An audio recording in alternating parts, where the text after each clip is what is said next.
Scientific research has emphasized time and again that in business situations, people buy you before they buy your products or services.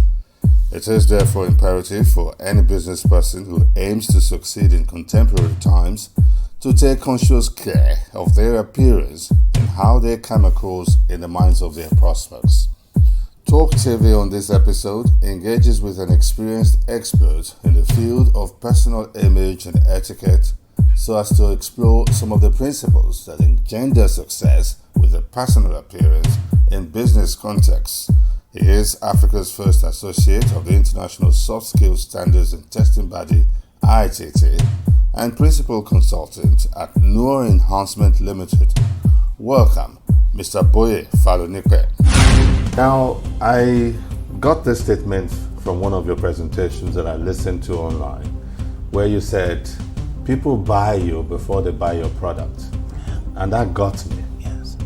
Isn't it just about selling products or services? Why do I need to worry about my appearance as an entrepreneur if I have a very good, solid product out there? Yeah. You know, in business, you have a product that you want to sell, that you focus a lot of attention on packaging, Yes. right? But before I get to experience that product, most times the product wouldn't speak to me. The product wouldn't make gestures to me. Yeah. The product wouldn't invite me by itself. You would. And it's from the vibes that you give me. It's from your appearance, the way you look. It's from the way you communicate with me that I get endeared to you, that I get to like you, and then I want to experience your product. It is the impression that I have on you or about you that I then superimpose on the product that you have, and then I decide to try your product. What are the variables that we're looking out for when you want to conduct that mental audit of your prospects in terms of what do they require of me by way of my appearance, then in terms of your own self-audit of what do I have by way of appearance presently? The clothing apparel, then you have body language, which includes posture, Okay, gesticulation, Yeah. gestures, mannerisms. eye contact. Okay, All right. I mean, those are the aspects of body language, because your body is always speaking. Even when your mouth is shut, your body is always speaking. so posture is how you arrange the skeleton in your body. Exactly. I could sit like this, Yeah. I could sit like this. Yeah. Yeah. And I could decide to stand like this, and I could decide to stand like this, and I could decide to stand like this. So posture basically is in your hands Yes. as Exactly. an individual. Exactly. So if I have 100% of the power in my hands, I need information to know how to utilize that power. Yeah. And that's why we have you here on the program. Yeah. So what kind of posture are we looking at in business situations? You know, let me give you another definition of posture. Please. It's called body position with a mental alignment. Body position with a mental alignment. How your body is placed versus how your mind is thinking at that particular point So in they time. have a direct bearing on each other. Oh yes, certainly. You see, as a business person, as a professional, you must always be aware of what your body is saying to your prospect. Not just what you want to feel, not just the way you can't not care. You need to care. Because whenever your mouth is saying something and your body is saying something else, I'm going to believe your body more. There's incongruity. And once there's incongruity, I believe your body. Because It's been proven in communication studies. Yes, because your body is speaking without thinking. Your mouth is speaking but thinking. Your body is just responding to the stimuli, and you don't want to be giving up the wrong information to your prospect or to your client. Or even conflicting information. Exactly. Because that would detract from your goodwill and credibility in the eyes of, in the mind's eye of the prospect. Exactly. I mean, I can understand standing up to greet people.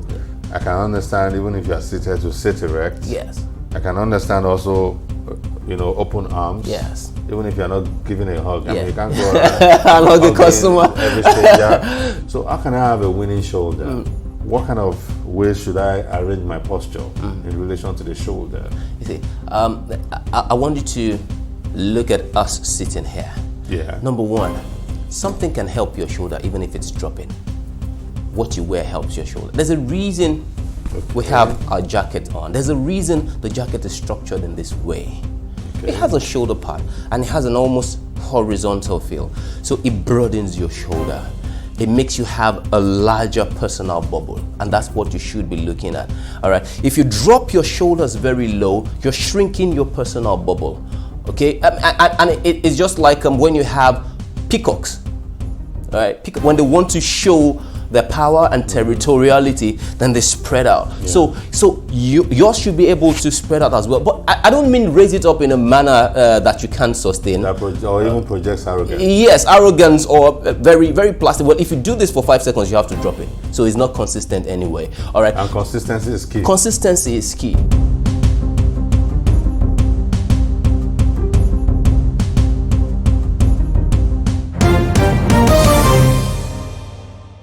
Yeah, they brought life into the room. Fantastic. It brought life into the room. And it's amazing that I didn't even think about it until you started saying it now. Yeah. You know, and I began to see that, okay, Femi, you need to correct some things. Yes. Yeah. You know, it doesn't have to be that you're in happy mood for you to project happy time. Exactly. But it's about you projecting happiness first, and then your brain will begin to make your body happy. Exactly.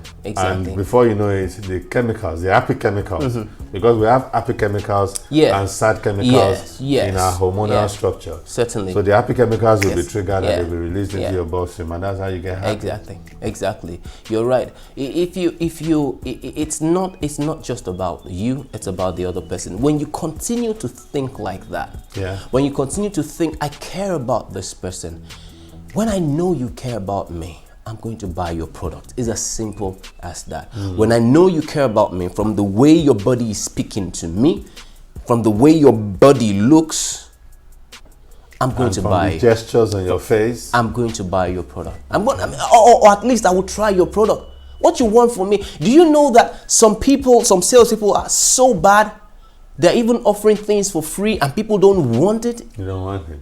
It's free. Because they don't like the person. They don't subconsciously. Yes. Most times. They just want to walk away from you. So you must be and there are that person they who want have to come bought products that we don't really need. Yes. And we buy those products. Yes. I've done that. Yes. I mean, I don't really need the product, but I like the person who is offering the product. So I buy it and keep at home so that I can gift it to someone someday. Exactly. Or I buy it and go and use it. Or I buy it and don't even take it home. I just buy it and give it to somebody in the office there. Yeah. You know, and you know, sometimes you seem to be telling us now that it is what they have projected that sold us those products. Exactly. I want to trust you. You see, over our lives, we get to move into different businesses. That means one may be working this year and it's not working next year because of economic situations, right? So, or passion can change. Yes, passion can change. Priorities in life can change. All right. I liked you when you were selling product A. It was you that I liked, and I bought product A. When you start selling product B, I will try product B because I like you. When you were selling product A. When you were selling product A. I mean, there are some bankers that I've seen that when they change their employment, they move from bank A to bank B. You find many of the customers. They take their customers with them. Moving with them. Exactly. And it has happened across sectors. Yeah. So I totally agree with you. Right. I mean, in religious organizations, some pastors will leave their parent church to start their own, and you find a lot of the congregation moving down with them. Exactly. So it is still the same gospel, the same message. It is still the same spiritual essence and offering. Yes. But the personality of the leader of the church has made the congregation move from the parent church to the new church that is being constructed. Exactly. Wow. Fantastic. But we've been talking about those who carry their products around. We still come to talk about apparel because I'm sure a lot of people are itching to find out what we're going to say about apparel. Okay. But we've been talking largely about persons who carry their products and peddle it around. What about organizations where you sell online? I mean, I've interviewed people on this program who sell a wagon just by placing orders online on Instagram. Yeah. And there are people who do ready-to-wear ethnic traditional wears now, and you never ever visit them. You don't even know where they are. Yeah. You don't even know who they are. Yeah. But you've seen their picture somewhere on Facebook. But generally, you just place your orders online and it's delivered to you. I mean, we do a lot of that these days. Oh yeah. How do you communicate your body language? Yeah, that's interesting and tricky. Seeing that it works now, yes, I'm sure a lot of people will want to use it. Yes. How do I do that? E-commerce is here. E-commerce is here, and it's not going anywhere. It's not going anywhere. It's not going. So you'd better just adapt to it. Okay, like you said, some people don't even meet their prospects, but they still get to serve. So how can I get my prospects to experience me, my body language? You know, if your appearance, your body, then becomes your online face. Okay. Your online face. What does your website look like? What does your social media page look like? Wow. What does your WhatsApp status look like? Since I cannot. What are you projecting? What are you projecting? A lot of us just take all these things. No, you don't. You have. Oh, you see, many interviews now take place online. And even before those interviews take place, or even before the pitches take place, they would have gone to your profile, to your online profile, your LinkedIn profile. To check your. All right, your Facebook profile, your Instagram profile. What are you posting consistently? Do you have a professional picture? You see, I see some things on LinkedIn and I'm so angry. Someone will just snap a picture in the dark. Yes. And then you find some people writing their names on LinkedIn and it's starting with a small letter. Name and surname, and it's starting with a small letter. Already, I know that you cannot work in my organization. Unless you're in the creative sector. You Unless understand? you're trying to sell creativity. Exactly. I'm not likely to take you serious. No, I wouldn't. And if I don't take you serious, I won't take your product. I won't take your product. And I wouldn't believe you can offer me that service. Okay? Are you the kind of person that just keeps sharing and forwarding junks? Things that people don't need. Since this is about personal appearance, yes. I know you're an image consultant. Yes. And you have a passion for this. Yeah. But I want us to restrict that image discussion to appearance yes. on this episode. Yeah. So what you seem to be telling me is that the posture you evidence in your pictures and videos online yes. will tell people a lot about you, yes. and that immediately they transpose on your product or your service. Yeah. So what you seem to be saying now is that if I find myself wearing a cloth that's not going to sell me online, I better don't post that. Yeah, don't. If I'm serious about succeeding in my business. Don't. If I find myself slouching in a picture that has been posted online, I better find a way to delete it and take it out. Yeah. We don't do this. I don't do this. I mean, for me, it's just about, okay, we were at a workshop today and this is where we are, and I just post. Yeah. You know, now that you're just talking about, I'm thinking, whoa, I've posted many things online that I never thought, I never audited. Yeah, audit. I never audited it. Yes. I just post. For me, it's just like, okay, this is where we are today. Oh let's post it. Yeah. Wow. Yeah. Remember that someone may just be encountering you for the first time online. True. And it's still the same first impression that you're trying to manage. True. And it has to be good, and it has to be consistent, and it has to be congruent with what you are selling. Congruent with what you are selling. I am selling. In fact, that phrase, if that's the only thing some of our viewers take away today, they will have taken away so much. Yeah. What you project with your appearance has to be congruent with what you are selling. Yeah. It has to be in alignment with what you intend to sell. Yeah. Let us find out if there are other things we've not discussed about body language. Yeah. Aside posture, what about comportment? Yeah. See, how you comport yourself. Yeah. You need to carry yourself in a manner that shows that you love yourself. And then you need to be aware of the social situation that you find yourself also. That you embed yourself. Yes, exactly. You need to, you see, there's a way you behave when you're at the cinema. And there's a way you behave when you're at the black tie event. True. There's a way you behave at a serious meeting, Yeah. at a serious business meeting. Yeah. There's a way you behave and carry yourself when you are at the cocktail, a networking cocktail. Yeah. You know, so you need to be aware of all these things, and you need to learn them. Be conscious, because what you need to be doing is preparing yourself for the future that you want to be in. Prepare yourself for the future you want to be in. So that alignment and congruency Yeah. that we've talked about Yeah. must constantly dictate even where the social situations you embed yourself Exactly. in relation to the posture that you evidence in those social situations. Exactly. So it's not just about business situation. Yeah. Because our business life and our social life have mixed up these Oh days. yeah, certainly. There's no Certainly. demarcation line anymore. Yeah. If we're talking about comportment, what are the elements or variables we'll be looking at? I know that your sitting position, your standing position, as well as the way you walk, will come into comportment. Oh yeah. Oh yeah. What other things? Will behavioral issues come in? Oh yeah. Oh yeah. Handshake is also very important. Okay. Handshake is very important. I mean, just look at your average day. How many times you get to shake hands with people in your office? Oh. Maybe on an hourly basis, you get to shake hands. And every time you shake hands with someone, you're communicating something about yourself to that person. All right? You're telling that person it's either, hey, I like you, I respect you, and you are important. Or you're communicating, no, you're not here. For instance, maybe we should try to shake hands. Now, if you try to shake my hands and I do this to you, I'm showing you that it's either, hey, I'm timid, you're intimidating me, or I don't have your time.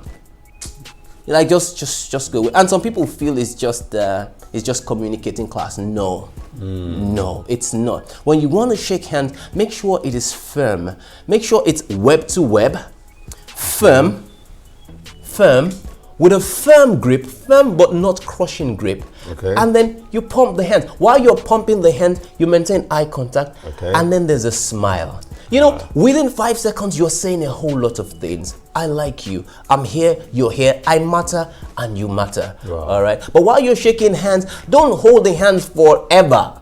Okay. And keep the greeting going on and ask about the person's family history while you're shaking hands. How are your children? So we shouldn't do that. No.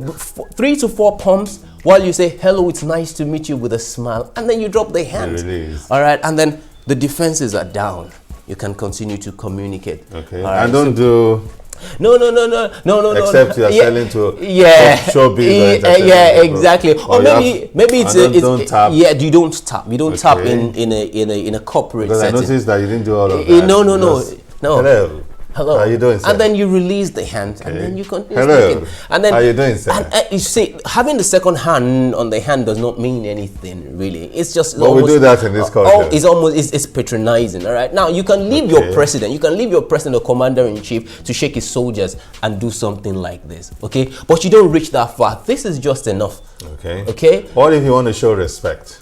Show respect. Because we are a respect conscious society. Oh yes. And that's why this is Yes. You don't need to put both hands. Okay. I mean, yes, you can curtsy. Keep your hands by your side. Yeah, keep your hand by your side, and then you can curtsy. Of course, if I'm shaking an elderly person, if I'm shaking the president, I won't stand up to the president, and I'm a Nigerian, all right. I'm not American, so I can curtsy, all right. Even in Britain, you get to curtsy to all right. I mean, if it's someone who's much older than you. What about putting your arms by? I mean, you shake. Yes. Put your hands by your back. Yes. You can do that. You can do that. That's allowed. Yes, that's allowed. Okay. That's allowed. So that can be a substitute for. No. This is subservient. You're beginning to put yourself at the base of that person. You don't want to do that, even if the person is much older. That person wants to see confidence. Communicate that confidence. Okay. All the time. So we can still show respect without going. Yes. All the way. Yes. So you have your palms behind you. Yeah. Put it back on your side. Yeah. And move in. And be conscious of the grip. Firm but not crushing. Okay. Firm but not crushing. And then with a smile and with proper eye contact. Yeah. So. Okay. Good. Still talking about comportment. Yeah. I hear things about space. Yeah. Yeah. That there's a personal space, there's a social space, Yeah. there's a business space. Yes, How does yeah. that work? Yeah. Is it like I mentioned something about personal bubble the other time? Yeah. Everybody carries a personal bubble around, okay? And the last thing anyone wants is you intruding that personal bubble. That space. That space. You don't want to invade people's personal space. Now, one of the signs that you will notice when you're invading people's personal spaces, they back off from you. Yeah. You move close to them and then they back off from Some you. people still don't get it. They don't get it. They move close to me, they're shaking me and they're moving, and I'm stepping back. No. And they're still coming. So what I do, I move into them and get close to them and push them back. Yeah. But I've had to push some people backward. You Not know, push in a violent way, but I've had to nudge some people and say, and I've had to nudge and speak. Yes. Sometimes. Yeah. I'll say, please step back a bit. Yeah. Please. Yeah. And I'll just say it in, please step back, because they just don't get it. That there's a space I'm comfortable with. You know, there's an effect, there's an implication of that moment of distraction in communication. You want to get off on a vibrant, lively note. Yeah. But that comes in the way, and it could affect the entire interaction. It will affect even a total lifelong interaction. Exactly. Or imagine this very funny scenario, right? You're wearing glasses, I'm wearing glasses as well, and then I intrude your personal space. I move very close to you, and I'm so excited about what I'm saying, and I have a speck of saliva drop on your glasses. Wow. While it is there, it's a big problem, because you are seeing it, I am seeing it, I can't take it off, you can't take it off. For that moment, we are not going to say anything meaningful until our that mind is already cluttered. Yes, exactly. So you want to be in a safe distance from people. And proper personal space is just about a arm's length. Like when we were shaking ourselves, just an arm's length. Now, when you're extending your hand for a handshake, it moves just about half an arm's length. You give me half a stretch. No, half a arm's length, and then you have 1 arm's length, and that's just a business space. That's a business space. That's a business space. And an intimate space is if it's about half or you're moving close. That's what you can do with your spouse. Okay. All right. So using the arm. Yes. The business space would be maybe from shoulder here. Yes. So you step in, shake the hand, and step back into this. You know, you lean forward to shake the hand, and then step you back. move back into your space. position, and then when you get more comfortable, you can shorten it to the social space, which is the elbow to the palm. Yes. And then if you get more friendlier and intimate, you can do the wrist to the hand. Yes, exactly. Which is the intimate space. So we need to draw a circle on the ground and then map the ground to say intimate space, social space, business space. And this comes into what we call comportment as well. Yes, exactly. What about if you are working with someone? Yeah. Can this space thing also be useful in determining how close you stand? You know, you're talking with someone and the person is walking away and he expects you to walk with them while you sell them. How do we comport ourselves in that area? Well, because number one, the space you might be having to walk might be just a walkway or a sidewalk, and it might not be too big. So you don't want to stay too far away from each other, so you don't get to turn while you're walking. Of course, you need to be looking at where you're going. All right. So yes. I mean, enough to just turn your head, but when your shoulders are beginning to rub each other, then you know that you're so close. You have invaded their space. You know, enough room for my arm to then run and then your arm to run as well. So you leave that gap. Leave that gap. What about those who advocate that sometimes you might drop just a step, not 2 steps, but a step behind, and so when they slow down, you slow down. But you're just a step behind. That is a show of respect when you do that. Yeah, I was going to say that. It depends on who you're working with. Now, if the person is a superior person, now you don't want to be leading. All right, just like in a handshake as well. You want the superior person, much more superior person, to initiate a handshake. All right. If I'm talking with the group managing director of a very big organization that I want to start working in, then I'll expect him to initiate some gestures. Oh, really? Yes, like a handshake. So I don't get to his office and say, no, Excellency. I mean, imagine you walk to the table of President Muhammadu Buhari, for instance, and then you lean across the table and you extend your hand. No, you don't do that. You don't do that. Okay, so I mean that should come And to play. I also read about etiquettes that you don't stretch your hand to a lady first. You might indicate like this that you want to stretch it, but not unless you are older. You see, or you are superior. That's tricky. That's tricky now. With all the Me Too movement and the gender line in business blurring significantly, the ladies don't want you to treat them like weaker vessels. All right, they want to feel equal. Yes, and that's important. All right, so if you're meeting a professional lady, reading old school etiquette exactly. So it's changing in the workplace. So most ladies now in a proper workplace wouldn't frown at you extending the hand, especially if you're pairs.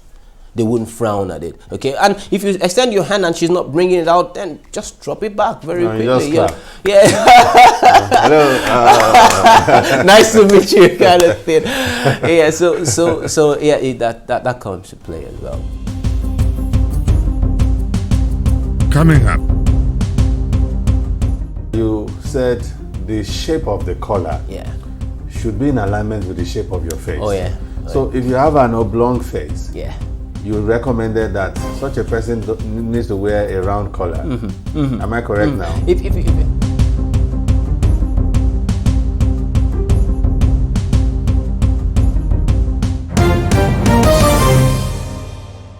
All right. Thanks for giving us all those comprehensive and robust tutoring about body language, comportment, and how they help.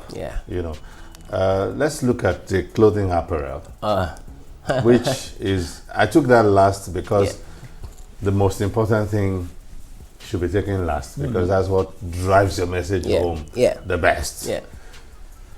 What should we be looking at when we think apparel? Let's start with the basic shirt, suit, which is the universal apparel these days.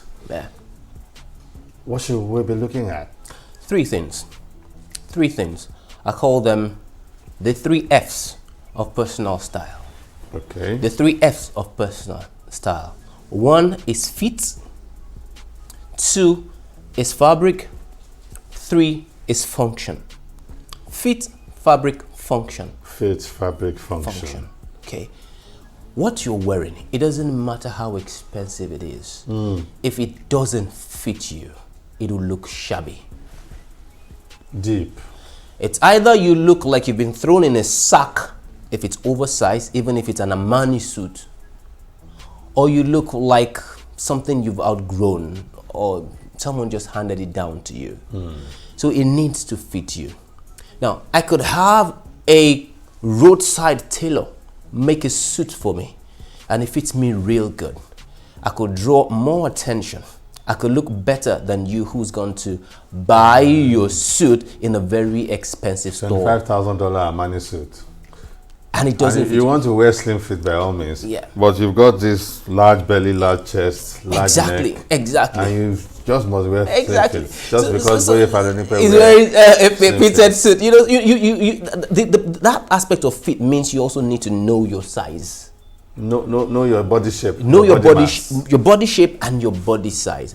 What's your neck like? A lot of men don't even know what their neck is. What's your sleeve like? Now, I could be wearing a size 48 suit. What you measure on a regular off-the-rack suit is they use a regular mannequin, and not everybody looks like that. Yeah. Okay, so I'm wearing a size 48 suit. I'm just average height. Now, you could be much taller than me, a 6'4" person, but you have my size of chest.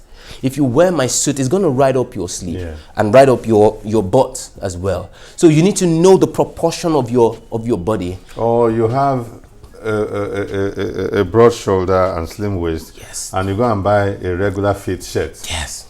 Definitely, it's going to dance. There's going to be a lot of room. Or you buy the regular off-the-rack suit that has a standard drop. All right, so it fits here, but the trousers don't fit. Okay, so you can wear that to Halloween. Exactly. Halloween event. So know your size. If off the rack items don't work for you, then get good bespoke tailors to sew things that would look like it was carved and cut just for you. And if you can't afford bespoke tailors, buy off the rack and get An amendment tailor, someone who could just amend and drop. fit Yeah, exactly. to your body shape. Exactly. So exactly. that's the first requirement, Fit. body fit. Yes, fit. And before we leave that fit, Yeah. I also read in your book, by the way, maybe you didn't know this, I researched you online. Oh, and yeah. I found one of your ebooks, Wow. Succeeding with Appearance in Business Yeah. and Career. And career, yes. And I read there, and it astounded me Yeah. that you said the shape of the collar Yeah. should be in alignment with the shape of your face. Oh, yeah. So if you have an oblong face, Yeah. you recommended that such a person needs to wear a round collar. Am I correct now? If you have, So I yeah. go school small. Yeah. And Yeah. if you have a round face, Yeah. round collar will not work for Yeah. you. You Yeah. should go for straight cut Yeah. collars. Yeah. And I said, okay. Yeah. I never thought about it. For me, it's just buy a nice white cotton shirt. And then just put it on. And I put it on. Yeah. I never thought. And from the day I read that, in your book, I've been conscious. Whenever I step into a boutique, all is ringing in my head is, oh, you can't just buy any kind of collar for your shirt. Yeah. It has to be straight collar Yeah. because of the shape of your face. Yeah. What else would you be willing to tell us about fit in relation to the clothing? I mean, I understand the basics of understand your body mass, Yes. your body size, Yeah. in relation to the kind of clothing you're taking, so that it sits on you like it was carved for you. There's also the part for your jacket, the jacket you're wearing. Yeah. If you're a big-bodied person and you want to buy a jacket, it's always better that you go for a jacket with double vents. Okay. Double vents, double cut, because it allows you more room to more of the mass behind you to move around, and then when you sit down, you don't stress your buttons so much. Okay, what you were saying about collar is about balance. We have assets on our bodies and we have flaws. When you want to dress for your feet, you minimize your flaws and then accentuate your assets. Okay. Minimize your flaws. Play down on your flaws, amplify your assets. Amplify your assets. Okay. So there's nobody that has it all. Nobody has it all. So stop craning your neck. No. It's your neighbor's garden. No. Just focus on your own strengths and weaknesses. Play down on your weaknesses, amplify your strength. And dress it up. Dress to fit your own body. So if I have a slim waist, I don't have that much mass. I don't have soup around my waist. You will recommend a single vent. A single vent. But if I have soup, plenty of soup around my tummy. A double vent. Suit. A double vent suit I never thought about all this. Will just work for you. Okay. And then of course, the kind of collar that you wear, of course, these are some details that maybe we'll get some other time to tell or to teach people. The kind of collar that you have determines the kind of tie knot that you put on as well. Okay, because you could put on a tie knot that's so big it covers the entire collar and we can't even see your shirt at all. Okay. All right, so there should be a balance between the collar. And you see some people and you just like the way they look. Now, the way they have been put together. Yes, you can't tell what the details are. Now, if you just want to be that person who's seen and liked, then you need to learn those details. Start with your feet. The knot of my tie. Yes. I can't just leave it to chance. No. And we don't think about all these things. I just knot my tie. In 2 minutes, I'm gone. So I need to look at the balance. Yeah, the balance of the collar in relation to the knot. Yes. If it's a cutaway collar, then you can make bigger knots. So because you want to fill the space. But if it's a narrow collar, then you want to do something like the 4-in-hand or the schoolboy knot. So it fits right into that place, and then you just look well put together. Wow. As well. Yeah. So that's about it. And of course for the ladies as well. I think we should talk to the ladies as well. There are places where ladies are endowed. The bust. Yeah. The waistline. All right. So if you're someone who has the bust, then you want to wear camisoles that are not so bright, because the dark colors tend to make you recede a little bit.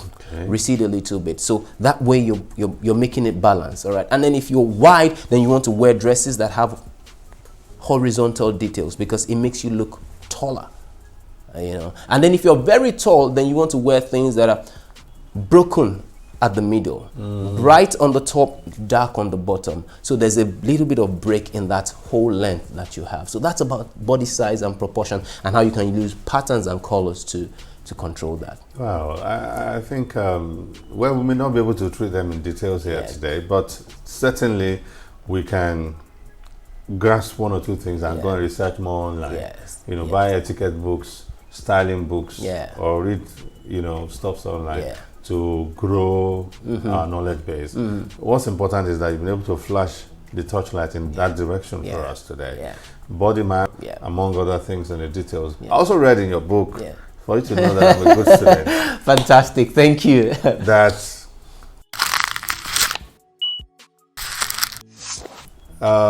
if you have a very big body mass and you still want to come out looking trim like Ajibade, you don't have a six-pack, but you want to look like those who have six-pack, that you can just go for double-breasted suit. Oh yeah. And that double-breasted will hide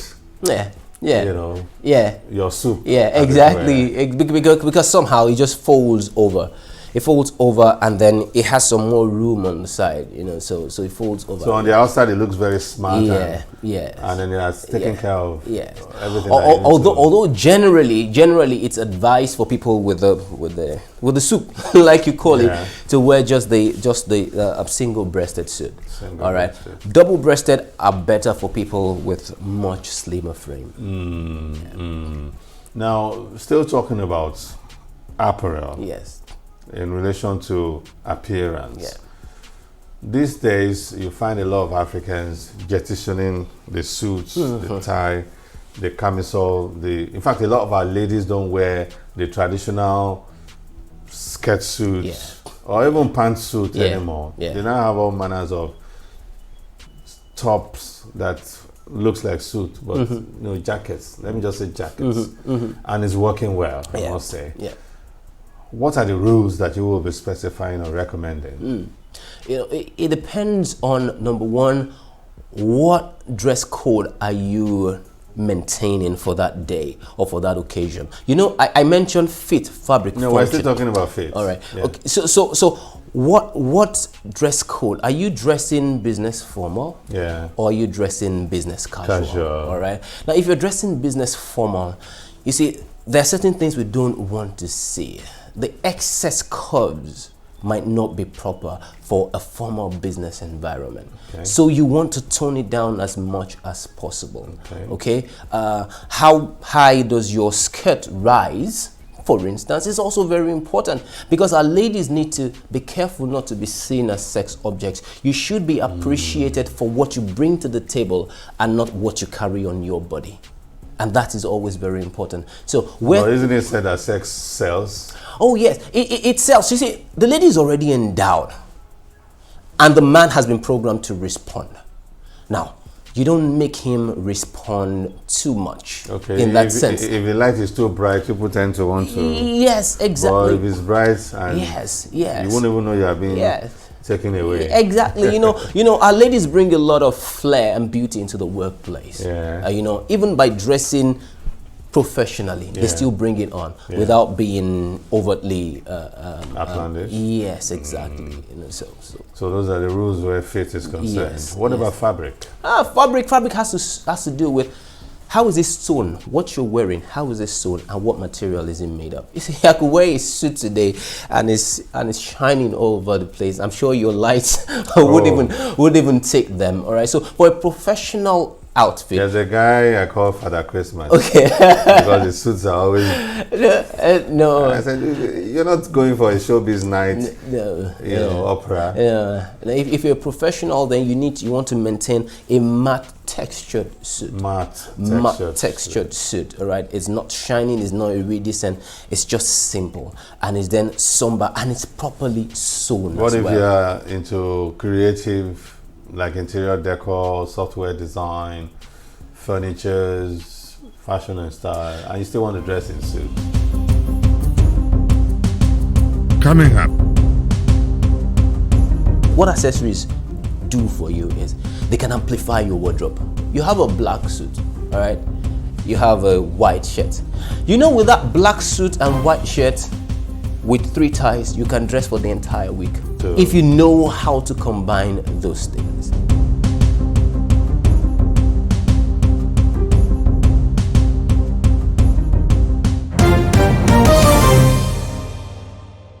yes, as a woman or woman? yes, What kind of fabric would you can, but it doesn't have to be like the showbiz thing, like we said it as well, because it also depends on who you're meeting.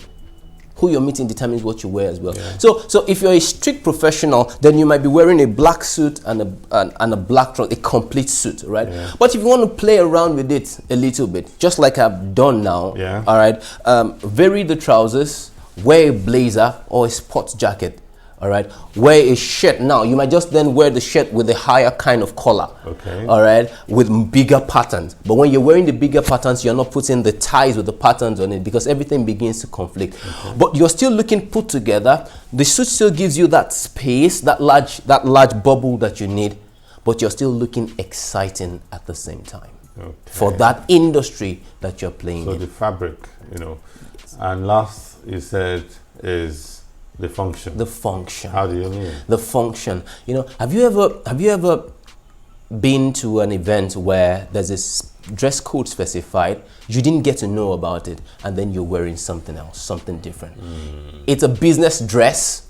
Business dress is a dress code. And I've then been you're invited to a presidential dinner before. Yeah. And in my head, a presidential dinner should be about a black tie, Yes. detox. Yes. And that's how I appeared. Yeah. Only for me to get there and find out that 99% of the people are in traditional. Wow, that's another thing. So I felt like a bouncer throughout. That's you see your parents affects the way you feel. Yeah, I felt like a bouncer because somebody actually joked. I met an old girlfriend of mine whom I hadn't seen in about 20 years. Yeah. And she was there with her husband. Yeah. And I was meeting her for the first time in 20 years. Yeah. And after we said our hello, she said, you this guy, your just shoulders are still broad. You look like a bouncer. That must have been really embarrassing. Well, she said it as a joke, and I laughed with her, because she said, oh, you look like a bouncer in our midst. And from that point on, that word bouncer started ringing in my head. Throughout the night, I was feeling like a bouncer. Yeah, exactly. You become very, very conscious. And when you are self-conscious, you can't project confidence.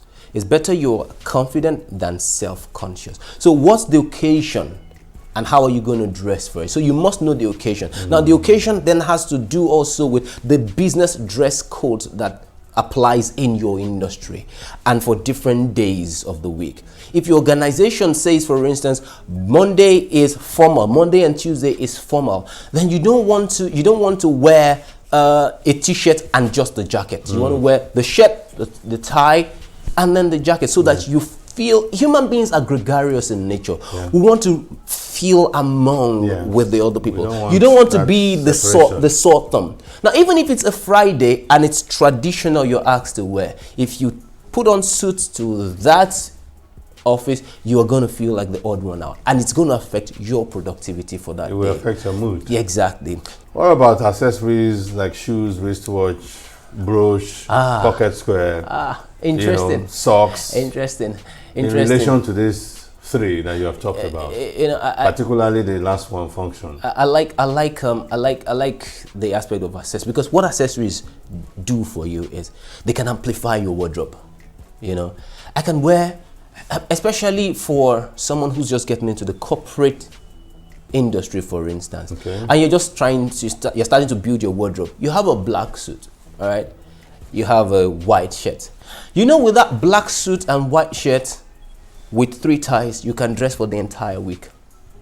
If you know how to. If you know how to combine those things, okay? So it's, what have you used is your accessory. The tie is an accessory, all right? The wristwatch is an accessory as well. Your shoes are accessories, right, to what you're wearing. The tie clip. Now, gentlemen need to know, and I think this is the most basic information and knowledge that we should have. Your shoes should match your belt. Black shoes, black belt. Don't ever flout that. That's the most basic thing. Brown shoes, brown belt. Now, we have different shades of brown, but as much as possible, make them close to one another. Okay? And then when you're wearing your belt as well, if you are wearing a formal outfit, you should also mind the buckle of your belt. Okay, when you're wearing a formal outfit, that's not the time for you to wear your Manchester United or your Chelsea kind of belt. Or your Levi's, the one with double guns blazing. Because whatever you're wearing, that's already beginning to conflict with the outfit that you're putting on. So accessories are very important. Your wristwatch also says a lot about you. Yeah. It says a lot about you. And guess what? Your wristwatch has to be working. Okay. It's better you're not wearing a wristwatch than you're wearing a wristwatch that's not working. If I come to you and I ask, hey, sorry, what's the time? And you're wearing a wristwatch and then you reach out for your phone. It doesn't matter what class you're trying to communicate. You're not it. You're phony. You're pretentious. Ask, they just take it. They want to. If I want to check a time. Yeah. And I'm not wearing a wristwatch. Yeah. These days, you don't want to bother the next person. You just take a peep. You just take a peep, and then I take a peep, and you see it's not working. 11 o'clock at around 5. And then that person has been acting like he's almighty. That moment, the person's value drops. Oh, sure. Yeah, before you. So accessories are important for the ladies. What about those who like to turn their wristwatches? Well, for gentlemen, is that not a style? For gentlemen, I think the gentlemen just put your wristwatch in front. Just put your wristwatch. Yeah, the ladies get away with some of these things. Yeah, they want to act or feel different from us, and that's yes. But it's just this is more convenient. This is more convenient than this. This is more convenient and more practical, more functional. Than so your spectacle, your glasses too should be carefully chosen. Oh yes, they should be. They should be. Now let me balance it with the ladies. For instance, if you're wearing earrings that are a bit big, then you want to wear other ornaments that are minimized, so that everything doesn't begin to conflict. And then, especially in a business environment, you should be careful about the earrings that you wear. Stud or a small drop is just enough. If it's beginning to dangle, you don't much exactly. Now, if you have that, and I'm talking to you, I'm not listening to you. All I'm hearing is a jingle jangle in your ear. And it's distracting. Business is about communication. We must get across to one another first. And if this comes in the way, then we've lost each other.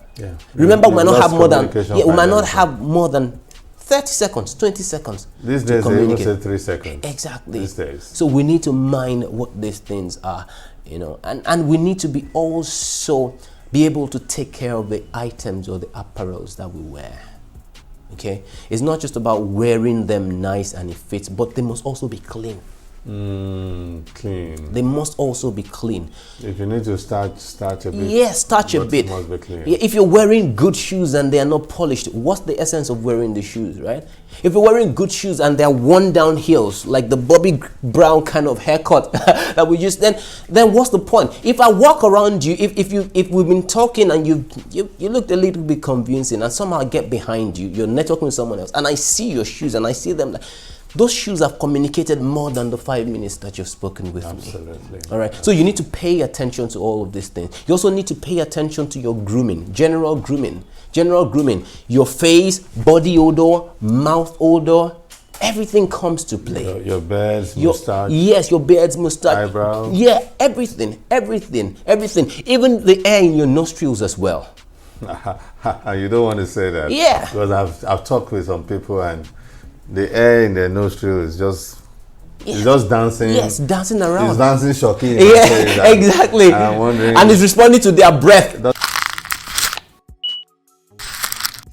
And then it projects when they're breathing out, and then it recedes. And all I can see is just the hair. That's all I focus on. Exactly. So you need to groom. The mustache has one upstanding one. Exactly. And you're talking to some ladies, and they're chewing gums, and their hairdo is, covering their eyes every time, and they're flipping it. And as you flip, I'm getting distracted and I'm getting pissed off. So we should be mindful of all these things. Yes. Unfortunately, we don't have sufficient time to explore all of the other details that I will be willing to go into. We're going to have to bring you back here someday.